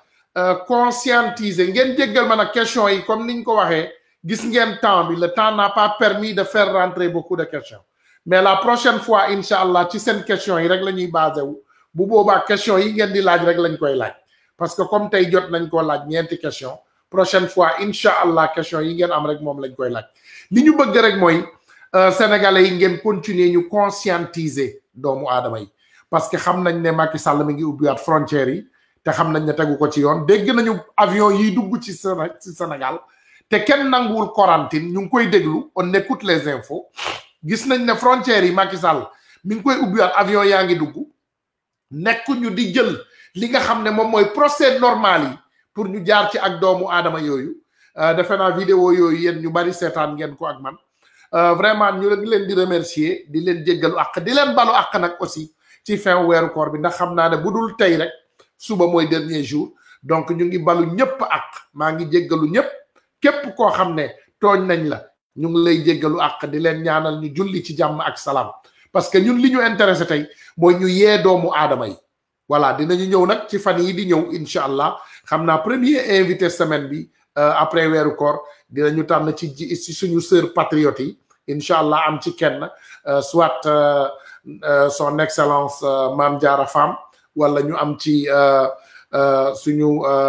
présidente Aïda Yacine Fall wala Aïda Mbodj dinañ ci am daal kenn ku important koo xam ne dina ñëw waxtaanal ñu ci affaire u Sénégal toujours pour ñu gën a conscientiser les jeunes sénégalais parce que il faut yeete bi dafa jot yeete bi heure yeewu dafa jot heure nelaw dafa passé les sénégalais on doit se réveiller pour dellu siwaat encore ci li nga xam ne moom mooy suñu ay réalité vraiment merci à tout le monde ñu ngi leen di jaajëfal di leen remercier di leen jéggalu aussi ci problème technique yi yenn saay xawoon nañ cee am tuuti jafe-jafe vraiment ñu ngi leen di remercier bu baax a baax a baax a baax ñu ngi jéggalu ñëpp nag comme niñ ko waxee rek ñu ngi leen di jéggalu bu baax a baax a baax voilà donc ñu tàggatoo ak vidéo defala ko tegoon feebar baa ci réew mi ko nañ ko jàppe noonu gën a seet sell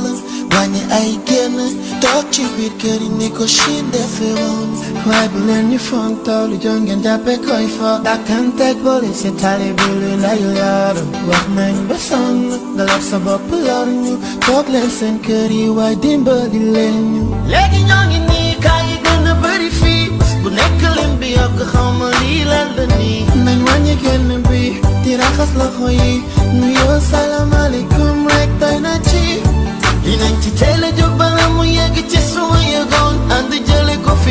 fowe suñu bakkan waay waay waay waay dañ faju feebar baa ngi ci réew mi ku ne la mën a dal ku ne mag ndaw waaye ngala bu ñu sàggan waay waay dañ faju nañ dellu ñaan ci yàlla bu tegg ñu bi balla li dal Chine metti na Italie France waaye nurse